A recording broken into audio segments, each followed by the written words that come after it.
Welcome to Follow the Woo podcast. Fen Alankus is who I am.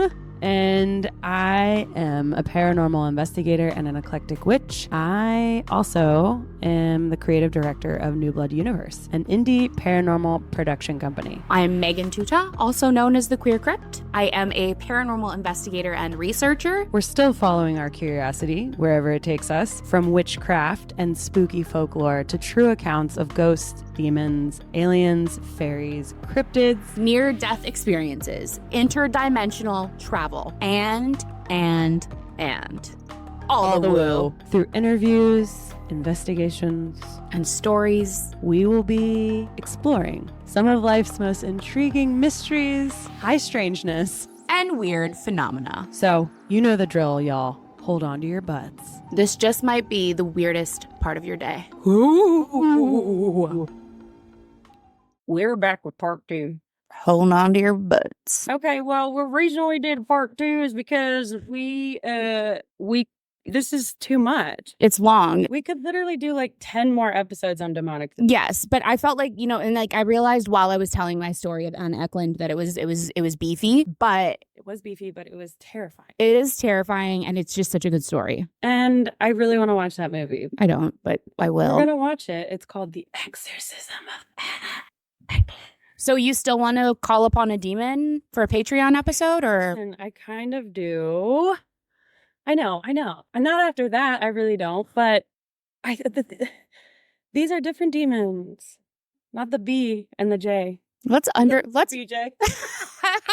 I usually like to under promise and over deliver, and I feel like we are over promising. Well, are we? With what?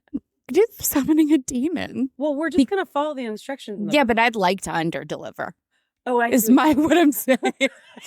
So what I mean is, I usually like to under promise and over deliver, but in this scenario, I hope that I'm over promising and under delivering. Okay, so she does not want to summon a demon.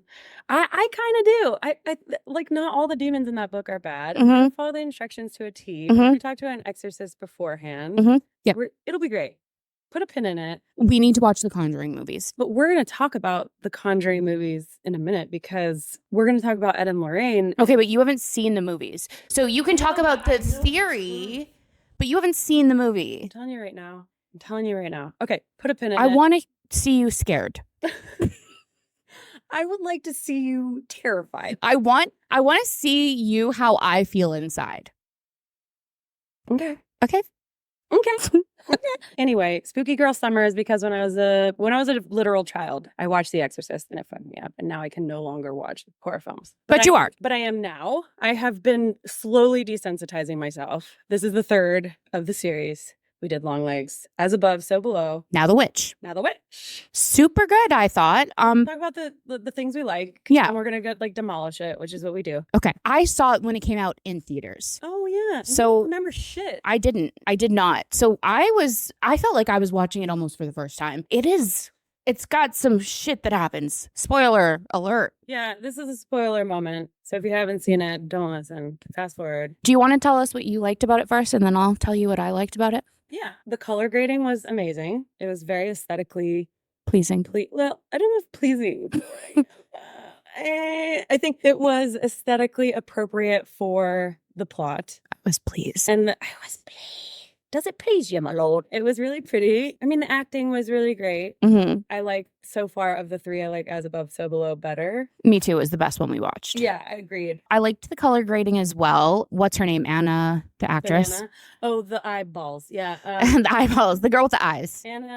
Anya Taylor-Joy. Yes. Who fucking nailed it. She's such a good actress. And she did great. She's so yeah, she did really good. I like the slow buildup. Mm-hmm. It's not just in your face horror, in my opinion. There's a slow and steady pace to it. It's different because a lot of horror movies are like right off the bat getting pretty spooky, which I like that too. But this was something different, something nice.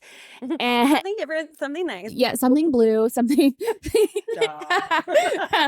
It's creepy. Yes. I like being creeped out, and it's got a creepy feel to it. And I like the ending. I like the ending. The fact that she gets to go be with a coven of witches. Yeah. Now. Yeah. That's it. I would like to see a movie about what happens in the coven when she's now a witch. Like, that would be sick. Yeah, agreed. That would be a far better movie, I think.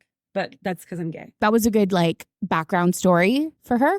Yeah, let's get them out of the way. And that was the background story. Now tell us what it's like in the coven. Yeah. Tell us if is she eating babies? Is she dating all of her coven mates? Like what? Yeah. Is she a lesbian? She's a lesbian. She's definitely a lesbian. Is she bathing in the blood of innocent people? That are men only? Oh, well, that's what I didn't like about the movie. So much men? No, there's one man in the movie. No. And the son, I guess. Well, he was a boy. Can we just stop on the man for a second? Like, his voice was insane. What a profound voice, though. Our friend said that his voice sounds like a vibrator. Like, reminds her of a vibrator. That was really funny. Yeah, no, that was really funny because it's like it's like I don't know, it's like so guttural. Yeah, it is. It's very unusual and it's very intrinsically spooky. And I like it. But I didn't love him. I actually really didn't like the mom, and the little boy had issues. These people have issues. The mom sucked. The little boy, he was having trouble but he was a good kid. He has a beautiful face. He was trying to save his sister. Yeah, I know, but also he wanted to fuck her. Come on, man. I mean, well, the religiousness, like it went too far. Yeah. Too strict. It's because this is why he wanted to fuck his sister.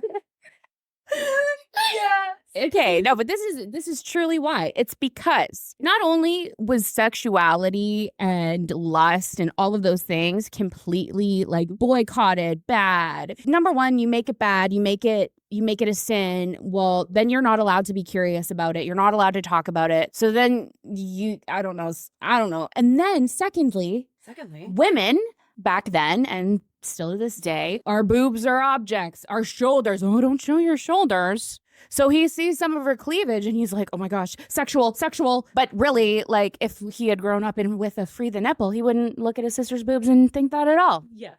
Okay. They went ham with the religiosity in this one. And yeah. Not saying these are reasons to want to fuck your sister. I'm just saying that these were his reasons. And he has a beautiful face. So we'll give him that. He has a great face. The camera loves his face. Yeah. He hit the shots of him were my favorite shots of the movie. And he tried to save everyone and he was doing his best. And back then you married your brother, I guess. I don't know. Mom sucked. She was just not a nice lady. Mm-hmm. I mean, but the plot of this movie is 10 times better than Longlegs, in my opinion. 100%. And also, I think that like how the mother treated the daughter wasn't good, obviously. And there was a lot wrapped up in there as to why it was really bad. But right from the get-go, the daughter is watching her baby brother and he gets stolen. He goes missing. So presumably there would be some kind of resentment and feelings from the mother towards the daughter. Totally. Because of the situation. Yeah, but like not that much. Yeah. It was just like, you did it. Yeah. No other reason. I said, what? Like, how? Yeah. What is wrong with you and your soul chalice? Like, get out of here, you weirdo. I don't know what else to say about it except it's good. It's just a Debbie Downer. Yeah, it's a Debbie Downer, like, the fact that in the first, 20, 30 minutes, there is a woman bathing in baby's blood. She's creepy. I don't like... Is she? I don't know, but I don't like it when they kill kids in movies. I just don't. I don't mind it. I love it. I am so into that. I think the most disturbing moments of the film are when the witch's human-ish body is like connected to an aminals.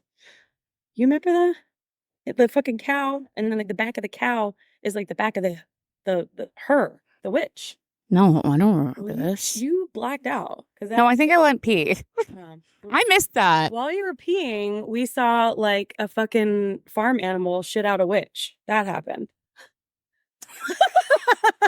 No. Yes, I swear. It's when they're out in with the little twins. Fucking twins. They sucked. I mean, I didn't want them to die, but like... I wanted them to die. They sucked. I wanted them. What little twats. Twat waffles. They were like, yeah, like, she's a witch. Oh, what liars. Anyway, the twins were out there. They were farm animals. Things were happening. Just regular day-to-day conversation. And then all of a sudden, cutscene to whatever farm animal that was, morphing, pooping out of it. That is what happened. I'm gonna watch that scene. It's real. And It happened. I will give you a little snippet of my thoughts on our next episode. Turns out, I don't like that. That's fair. I didn't like it. I didn't like the way that made me feel. Yeah, there's a level of discomfort with that movie. Yeah, it makes you feel a little icky. Yeah. Not like Midsummer level of discomfort. We have to watch that one, but I'm terrified of that one because it's during the day. Let's pivot. The Witch, we liked it, but it was also fucked up. Okay, we recommend it. Okay. Let's pivot back to demonic possession. Yes, let's do that. All right. Demonic possession. So if you haven't, we probably should have said this earlier, but if you haven't listened to the first episode, you probably should, because we're going to piggyback off of some of we were just talking about. And I talked about the possession of Anna Eklund, which if you have not heard that case, you need to. It's terrifying. All right. So this is an interesting case. It is an interesting case. I mean, interesting enough that they made a documentary about it. Yeah. Which is on Netflix. What is it called? The Devil on Trial, I think. Right. I think. Yes. Yeah. The Devil on Trial. It's worth watching. It's interesting. They really do the filmmakers do a great job of sucking you into the actual story, and then at the end kind of like giving you the nitty-gritty logistics of what the town did and like what the local law enforcement did and da-da-da-da-da. Right. Because there was a murder. Yes. Somebody possessed killed someone. But we have to go back to what we were talking about before, which is Ed and Lorraine Warren. Right. Okay. Tell me about them, because I mean, I know what I know from only seeing movies pretty much. Yeah, what do you know? Tell me. That they were devout Christians and had an interest in the paranormal and considered themselves able to help people who were experiencing extreme hauntings or possession. Yes. So they are considered the grandparents of the paranormal as far as like paranormal investigators go, and they're super controversial. So before I tell you what I think about them, let me tell you a little bit about their story. This is something that's really interesting about Ed. It's such a divide. We could do a whole episode on Ed and Lorraine, so don't let me get stuck here. Yeah, don't get stuck here. Okay. So Ed is a self-taught demonologist, which is something that he was never trained. Yeah. And they say that if you don't get properly trained and if an exorcism isn't approved by the Catholic Church, that the devil knows and that your exorcism won't work. That's what they say. Well, shit. Well, shit. Well, shit, because you'll see what happens. Yeah, I guess this is why this happened. Yeah. So Ed and Lorraine, they both passed. I'm a little bit more partial to Lorraine than Ed, because allegedly Ed was abusive and had some like promiscuous. So was he abusive to Lorraine? I don't think it was physical abuse. I think he was like emotionally abusive and kind of like one of those old school manipulators, strict old white. He was in the Navy at like a time. He was born in 1926. So yeah. They were a couple, and I've only seen them as old. I mean, like relatively old. I remember seeing them as young folks. To my knowledge, they started getting into the paranormal when they were a little older. Some will say it's like 50-50. Some will say they're like the biggest con folks in the paranormal. And some people say we literally wouldn't have like anything that we have without them. And without their research. And I mean, regardless of whether it was a con or not, there is so much that came from their work. People who believe that wouldn't have believed, people who have been open to researching because of them, because they were Christians. True. They did something for the paranormal community. Totally, for better or worse. Yeah. Right? Like, I do think like a lot of what they did is like perpetuate egregores about demons. Interesting. And okay. Poltergeists. But anyway, Ed was like the dude who was more of a paranormal investigator, and then Lorraine was the psychic, and they were this like dynamic duo, and they made a lot of fucking money off of all these cases, like all of these cases, and still. Well, if they were alive, they still would today from the Conjuring movies and the other fucking movies, Amityville Horror. Mm-hmm. That was them, yeah? Yeah. In this case, there's a family. All right, let me start from the top. Yeah. There's a family. I think there's like 4 brothers and a mom and a dad. Yeah. White family in some bumblefuck area of the country. And David is this little dude. This is from his perspective, right? And what's really interesting is that you get to hear all of like the siblings who are now adults, because this is a documentary, talk about what actually happened. So he goes into this house because I think his sister is wanting to move into a new house with her boyfriend, Arnie. And the second he goes into that house, he has a bad vibe. Right. And he goes into a room and has an experience. Yes. This is what he says. He goes into a room. He has a really weird experience with a very obviously malevolent entity. Mm-hmm. And he's like, Mom, Dad, I would like to leave. And they're like, we're still cleaning. Like they were like sweeping or whatever. And he was like, nah. And that's what he was doing in the room when it happened. He was like in a room by himself. And I guess it was kind of like a dilapidated kind of situation. Like they had to go in there and like clean everything up. Yeah. And he was in there sweeping up the dirty ass floors. And then cut scene to the devil or whatever. Some kind of malevolent thing. So he begs his parents and they're like, what is wrong with you? Why do we have to leave? We're not ready. And finally, because he's so persistent, they leave. So they leave and he doesn't tell anybody really about it yet, as far as I remember. And then they go back and he has the same kind of experience again. And he finally opens up to them. And he's like, I don't know, like something happened. I don't like the way it feels there. Nobody else is feeling it. He's just feeling it. I do think one of the brothers at some point, just like 3 brothers and a sister, I do think one of them has like something.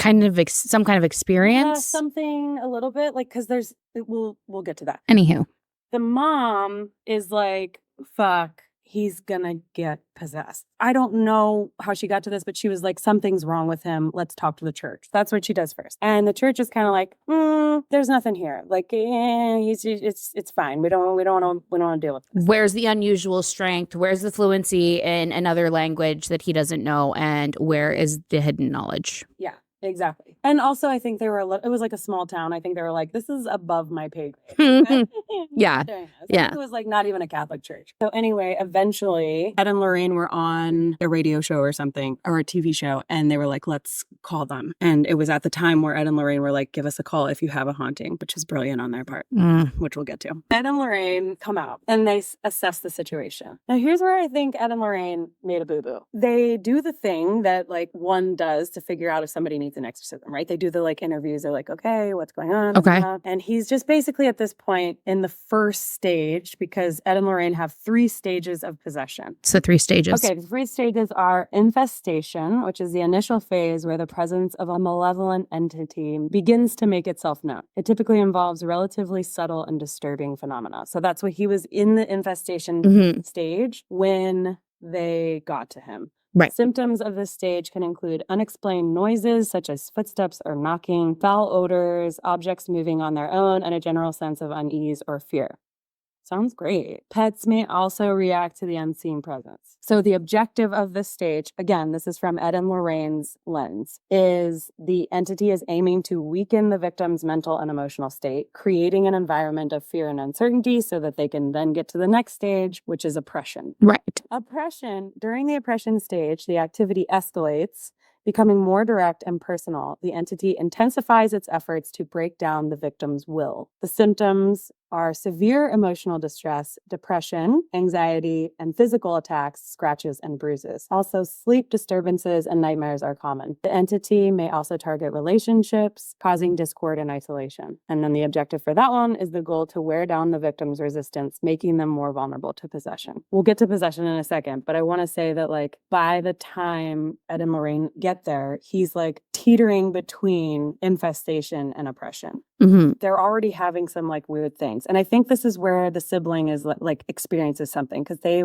like hear something as well and are kind of freaked out by the way that he's been acting, like super lethargic. Yeah. Just like not himself. Gotcha. So then this is where I think Ed and Lorraine fuck up to start. They have them all sit around a table and Ed's like, this is all on tape, by the way. Like it's recorded. Yeah. Which is wild. And he's like, well, do you want this to be happening? And he's like, no, I don't like the way that I feel. I hate this. And he's like, okay, and asks him a bunch of questions. And then he says to the parents, the mom and dad, in front of the kids, he says, well, you better watch out because things that could happen would be like he would spit and growl. He literally lists off all the things that like he could fucking do. Why don't you have the kids go out and play while you tell the parents that? To watch out for this. Just in case he makes it up. Right. Yeah, 100%. This is why with this case, from what I recall of watching the documentary, I wasn't totally in belief of this situation. But go on. I was in the beginning until I found that shit out. And then I was like,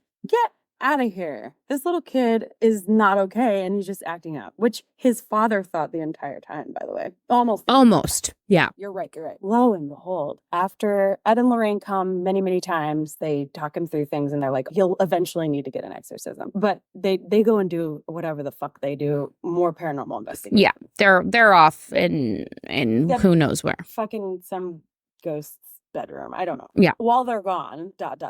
Things escalate. Things escalate to possession or teetering now. We're getting into it. So here's the things that he starts to do. He starts to growl. He calls his mom like a fat fucking bitch. Like, that's horrible, I know. But like horrible, horrible things he says to his mom. His eyes roll back into his head. They have Polaroid pictures of this, which are actually really convincing. Creepy photos. They're super convincing. He does not look like himself. Like he looks like he's not okay. He doesn't look like he's okay. He doesn't.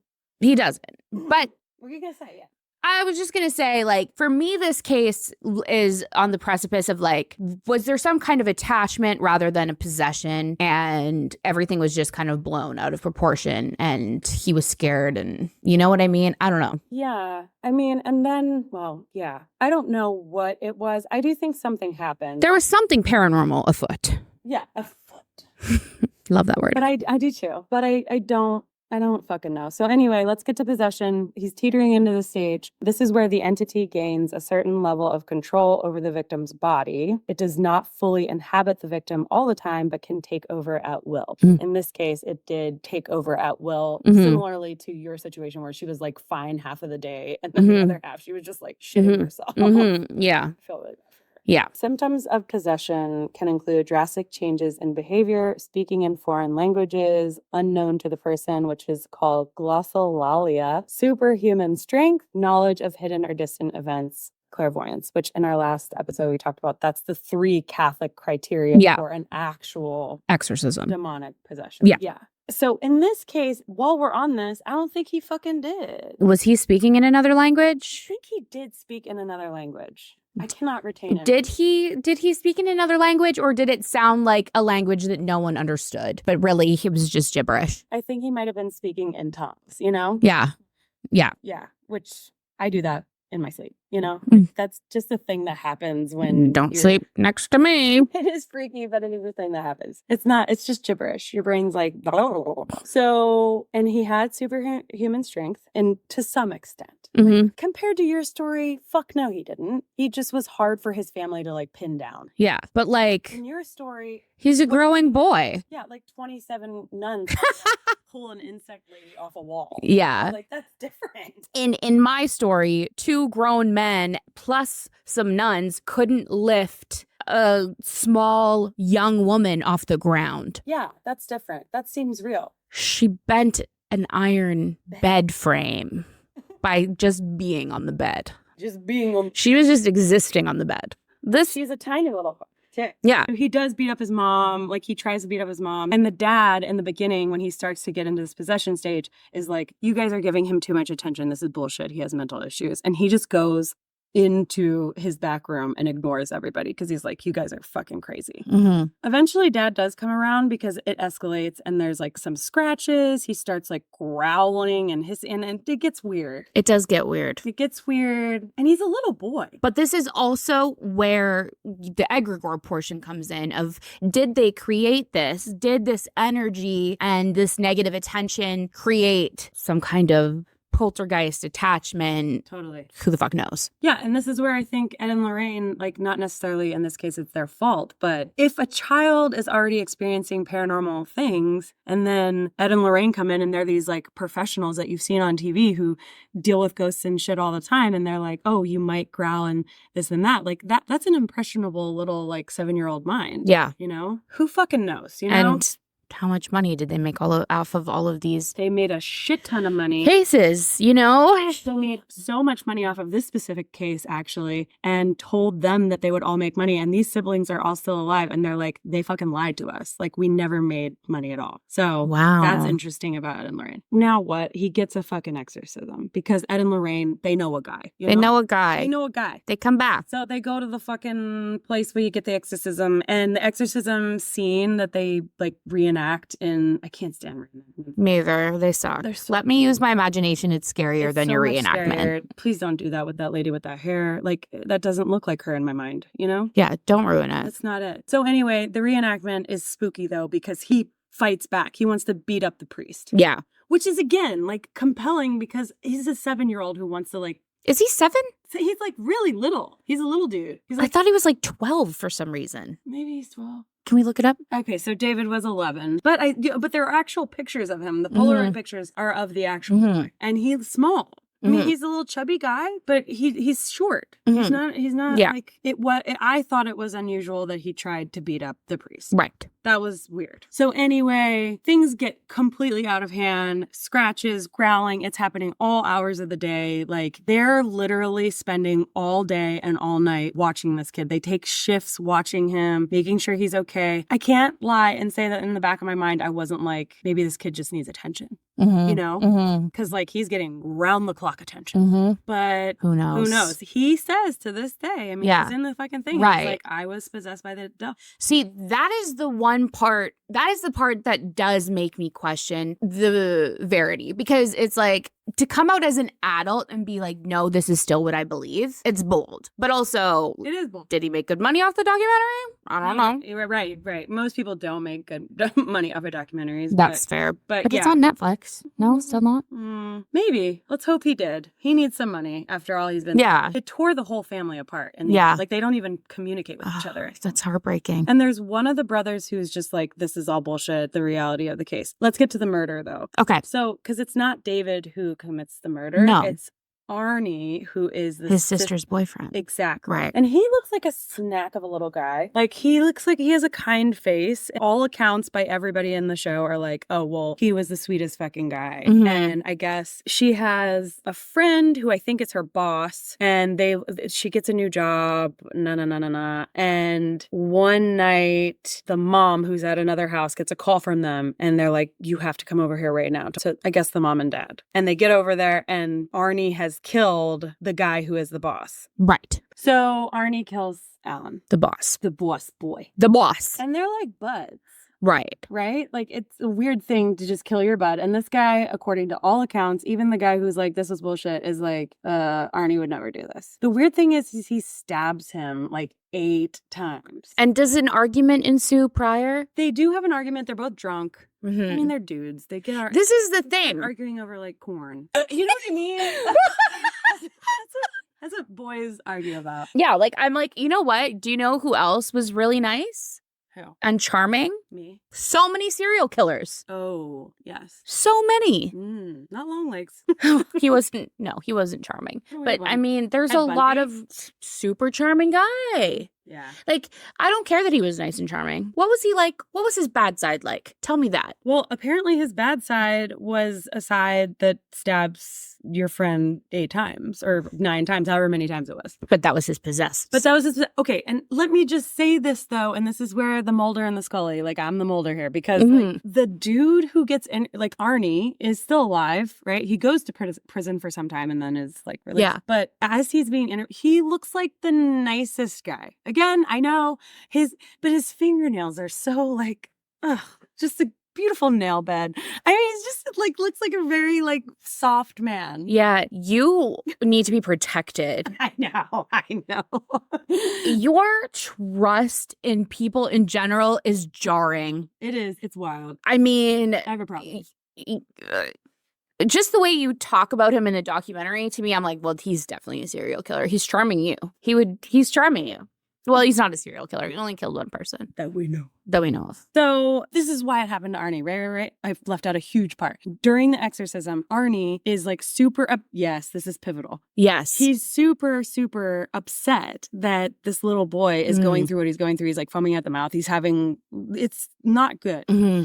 And he's trying to beat up the priest, and Arnie jumps on top of him so that he doesn't beat up the priest. And he says something like, "Come to me. Yeah, leave him, take my me. body Yeah. instead of his." And both the priest and Ed and Lorraine are like, "You shouldn't have done that." Yeah, like they were like, "We don't do that. That is not something you offer up. Yeah, you don't say like, oopsie poopsie, like take me instead. Yeah. You're dumb. You're dumb. You're dumb. You're dumb and you're done." But he was for a brief period, yes. And so I don't know the ins and outs of why that's so bad, but it's apparently like a big no. You're not supposed to move it because then you're just starting all over. Yeah, maybe. And then also, is the person who the demon or demons have jumped from gonna be okay with that shift in energy that quickly? I don't know, because I don't think he was. But also, this also raises a question that I just have to point out right now is like, what does happen to the demon after the exorcism? They get weak and they have to leave that person's body. But do they just go and like find their strength until they find someone new? Like, yes. You know?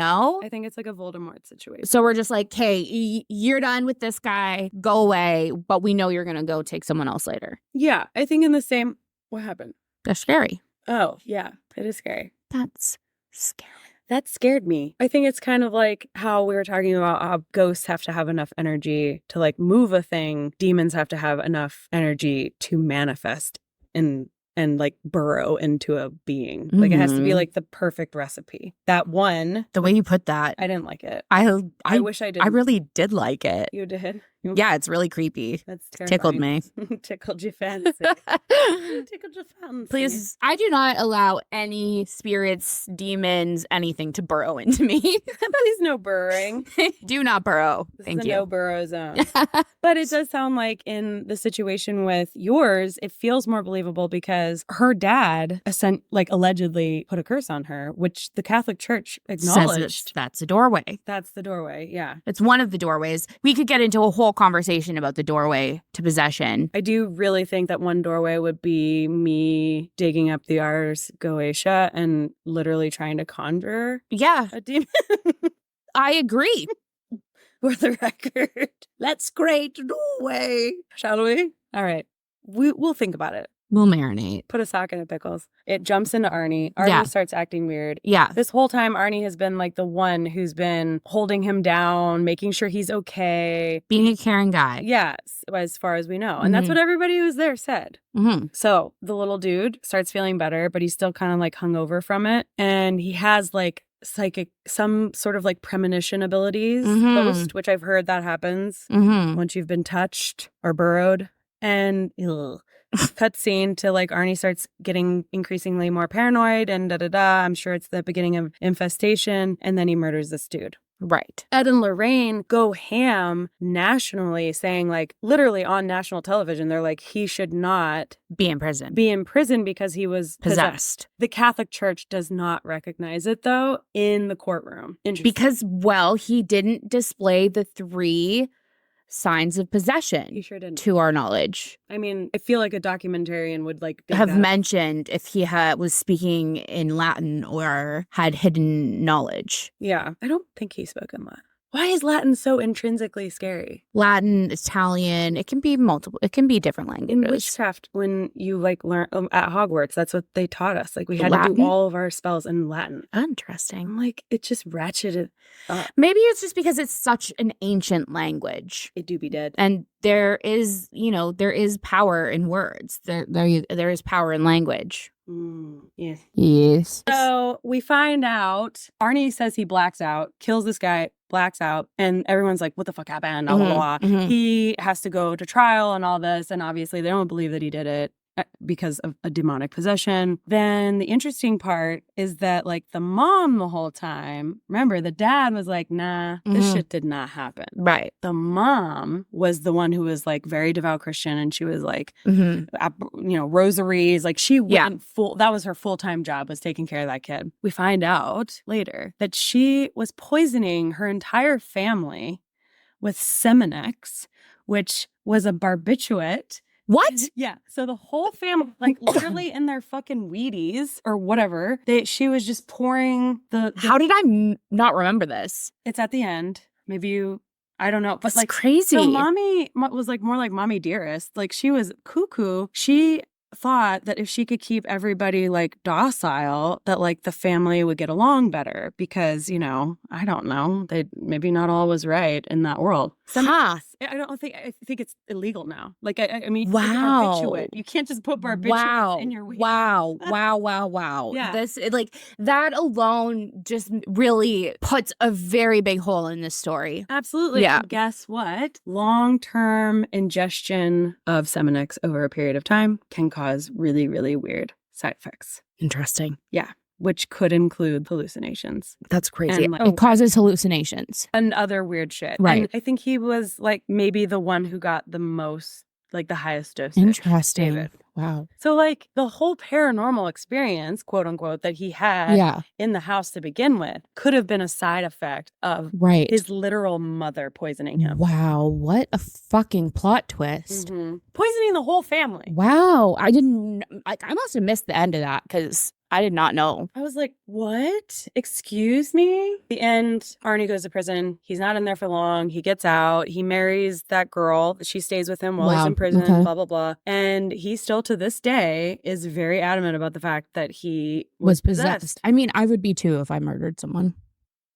Yep, you want to keep your story straight. Regardless, whether it was true or not, if I lied that I was possessed when I murdered someone, I would keep that story. Yeah. I wouldn't come out and be like, actually, just kidding, I did it on purpose. Yeah. Well, no, I wouldn't do that either. Well, and the other thing is, like, the lawyer who was defending him was like, well, we could do self-defense, but then they found out that he, like, stabbed him 8 or 9 times or something. And they were like, after you get, it's something weird, like, after you get past the like second stab, it's no longer self-defense. Like that was out the window. Yeah. And that's why I ended up going to prison. Right. They were like, there's no way you killed this man. Yeah. You're not getting out of it. Right. Even if Ed and Lorraine like sing your praises. Gotcha. Have your back. Which didn't do anything for them. Didn't do anything for the family, but made Ed and Lorraine very rich. I bet. Mm-hmm. Sus. That's my story. And this guy, Paul Eno, who we talked about last time in the book Dancing Past the Graveyard. So I got to talk to him and he worked with Ed and Lorraine. Oh, wow. Directly. He was like under their tutelage. And he has a little bit of a different idea about demons that I think we should discuss. Let's discuss. Which is that he thinks, or he theorizes that demons are potentially extraterrestrials. Interesting. Or interdimensional beings. Okay. And that what the fuck is the difference? I mean, exactly. But like also are like, for argument's sake, like we could say the Fae, we could say like, is Bigfoot the Fae? Like, you know, like we could get really, and I do, that is where my mind is like, what's what? How do we know? How do we decide? Yeah, like we named it. It's not. We don't fucking know. A pile of I don't know. Yeah. But I like Paul's views on it because it's a little bit more scientific and it's less about the fucking Bible. Yeah, true. Which kills me because that whole part about like hell. I don't know. What's going on there? I don't know. Is that just a different dimension? That's what I think. I think hell could be a different dimension that just has like a different vibrational energy that's really low. And you go there because you suck. You go there because you want to learn something there, maybe. I don't know. Maybe. Not because you're a lesbian. I know that. Lesbians don't go there. No. Paul also then, in 1973, he's under the guidance of Friar Lawrence. This is a short little thing that's really interesting. I think we should look into next time if y'all want more demon shit. Mm-hmm. I'm just going to read this from his book. I got to interview him. He's a great guy. This is about a sad lady who was 17 named Barbara. In mid-October 1973, Friar Lawrence told me that 2 doctors, 3 hospital staffers, and 3 other patients in Barbara's room had witnessed her drawers open by themselves in broad daylight, and most of her clothes fly out and land on the other side of the room. At night, there were reports of growling under each bed in the room and heavy footsteps that seemed to come and go from the window. This was essentially classic poltergeist activity, a phenomenon often associated with possession, but not always, which we know. Mm-hmm. Which in that case that we just talked about, that feels more poltergeisty instead of possession-y. Yikes. That's terrifying. So that is This terrifying. freaks me out because, okay, so this is the first time that Paul gets to like experience this because he was working with Ed and Lorraine but had never seen any of the actual exorcisms in real life, which I would love to watch one, not a scary one. I don't need to see that. So by the time Friar Lawrence and I arrived, Barbara had been moved to a single room. The first sight of her broke my heart. The girl looked emaciated and her short brown hair hung from her head like seaweed. She was in a chair by the bed and a nurse was trying to spoon feed her some soup, which is deeply triggering because of the movie The Exorcist. Barbara looked up at us with distant eyes as we walked in. She knew Friar Lawrence, but I was new to her. Instantly, the plastic bowl, still half full of soup, flew straight up out of the nurse's hand at amazing speed, hit the ceiling, and then clattered to the floor. Crazy. So this is definitely like... That's his firsthand account of that experience. Right. And also Friar Lawrence and then all of these people. I mean, like, what is it? 2 doctors and 3 hospitals, staffers and 3 other patients. Wow. All experienced this. Wow. So in addition to the flying clothes and hurtling soup bowl, Barbara had been attacked by some invisible force the previous night. Sheets and blankets were torn off the bed and bruises were found on her legs and back with no apparent cause. That's terrifying. So these are Paul's notes from this visit. Okay. You can see in the book, if you're watching, that it's got like the actual like scanned-in copy of these. Barbara several times in 1971 and 1972, and again in June this year, she saw little gray figures by her bed. Interesting. Right. The grays. But does not remember anything more. She said these were bright lights in the sky over the river 3 nights before each of these events. Friar said he sometimes hears this and sometimes people report different kinds of animals or creatures. Interesting. Especially with mental patients, he does not put much stock in the stories. Okay, here's another one then from February 20th, so later on, and he's got a little note on here that says demons, ? Richard has not been to church in 10 years, and he said his grandmother used to read tarot cards and do Ouija boards. Here we go again. He also said his family has always talked to people from other worlds and seen flying saucers. Friar keeps telling me to ignore this, but I think it might be important. 5 people I have talked to at the hospital said they had experiences like this, and here they ended up possessed. They not only see lights in the sky, in their houses, and in the woods and field, they all claim to see strange figures in their houses, especially the bedrooms. Why is it? Oh, fuck me. I do not know what this can mean. Friar says, keep our eye on the ball, but maybe the ball is bigger than he thinks. I am just not comfortable with some of the explanations here, and should I feel guilty about doubting my superiors, which means the friar. Interesting. So, wow. Was like, dude, are demons aliens? Very, very interesting. Wow, that's fascinating. I think I need to read this book. It's really good, but it's terrifying. Yeah. No, I won't. I won't. It scared the shit out of me because it's all his. Oh, fuck. Yeah. I'll probably cry myself to sleep every night. Let's move on to something lighter. Yeah. I have a really good follower story that's like will warm your heart. Listeners, tell us if you believe in demons. Do you believe in these stories? What do you think? Have you seen The Devil on Trial? What did you think? Yeah. And do you want us to talk about more demonic possession? Yeah. Or is this too scary? Are you too scared? Wimp. No, I'm just kidding. As I won't sleep for the rest of my life. Literally. Did it again last night. Okay, give us your nice and gentle. This is a story that was sent to me by a username Crafted by Faye. They actually make cute little things. The little Faye things is really cute. Check them out. Crafted by Faye. F-E-Y. Hey.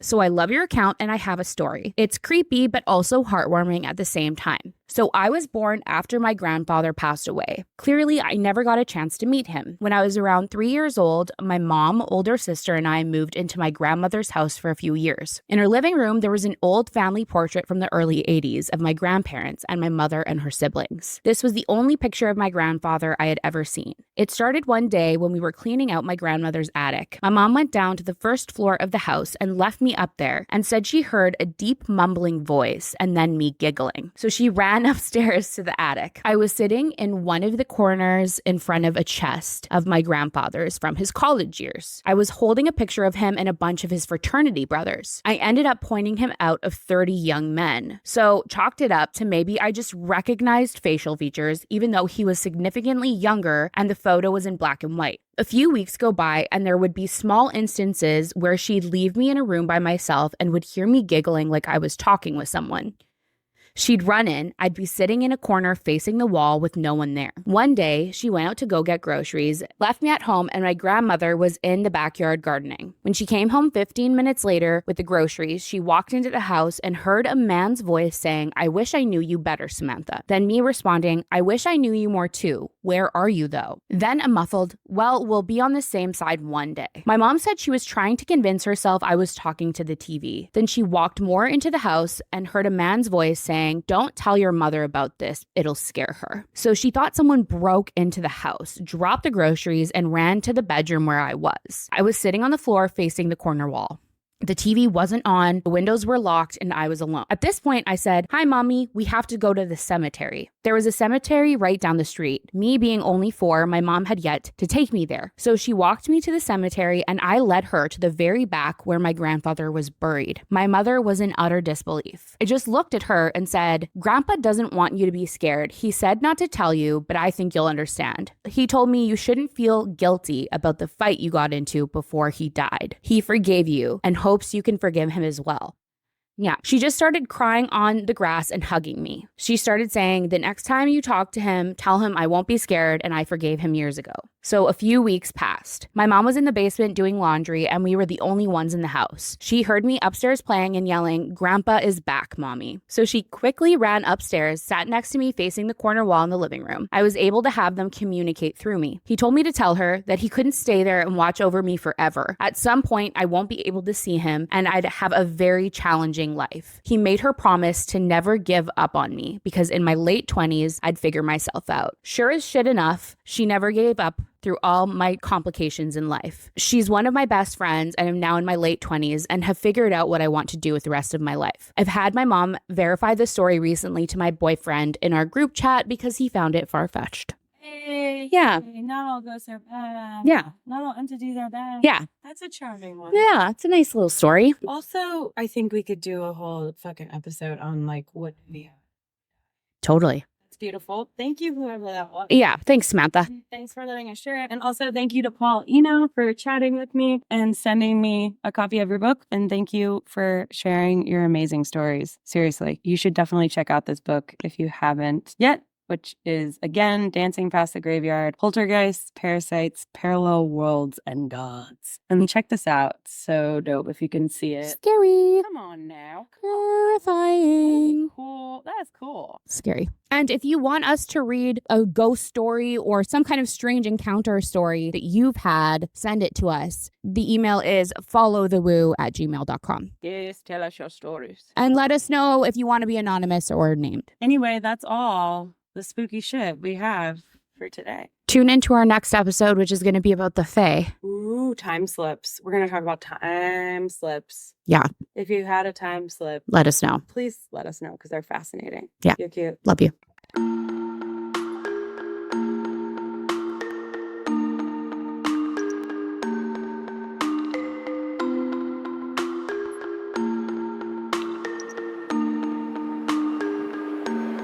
Welcome to Follow the Woo podcast. Fen Alankus is who I am. And I am a paranormal investigator and an eclectic witch. I also am the creative director of New Blood Universe, an indie paranormal production company. I'm Megan Toutant, also known as the Queer Crypt. I am a paranormal investigator and researcher. We're still following our curiosity wherever it takes us, from witchcraft and spooky folklore to true accounts of ghosts, demons, aliens, fairies, cryptids, Near-death experiences, interdimensional travel, and all the woo. Through interviews, investigations, and stories. We will be exploring some of life's most intriguing mysteries, high strangeness, and weird phenomena. So, you know the drill, y'all. Hold on to your butts. This just might be the weirdest part of your day. Ooh.